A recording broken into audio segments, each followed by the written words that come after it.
بسم اللہ الرحمن الرحیم۔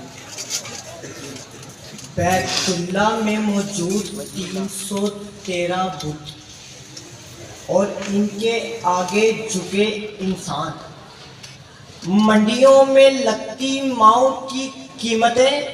اور زندہ درگول ہونے والی معصوم بچیاں، انسانیت کے چہرے پر ذلت کا تھپڑ تھا وقار کہ آمد مصطفیٰ سے قبل شرک کے بادل دنیا کا احاطہ کر چکے، آمریت خیمہ زن ہو چکی،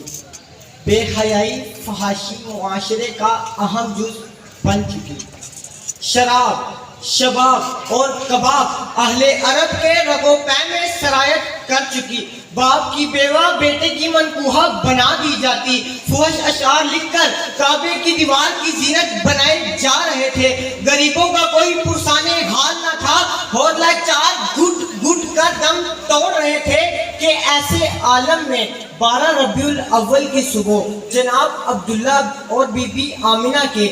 عرب کے ریگزار سے مہتاب نبوت کی ضیاء پھیلتی ہے کہ آپ علیہ السلام کی تشریف آوری ابدیت کی اس شان سے ہوئی کہ آپ معلم انسانیت بن کر تشریف لائے اور آپ نے کائنات کو ایک ایسا نظام حیات بخشا جس پر عمل کر کے کائنات امن و سلامتی کا گہوارہ بن گئی۔ صدر علی وقار جب بت پرستی کرنے والے کفر و شرک کے خس و خاشات سے مبرہ و منزہ ہو کر ایک خدا کے آگے سربا سجود ہوتی ہے تو انسانیت پکارتی ہے، حضور آئے تو انسانوں کو جینے کا شعور آیا، جب ماؤں کے قدموں تلے جنت تلاش کی جانے لگتی ہے اور زندہ درگول ہونے والی بیٹی کے سر پر چادریں عصمت سجائی جاتی ہے تو دنیا پکارتی ہے، حضور آئے تو انسانوں کو جینے کا شعور آیا، جب آپس میں چھوٹی سی بات پر دستوں گرے باں ہونے والے ایک دوسرے کے لیے اپنی جانیں قربان کرنے لگے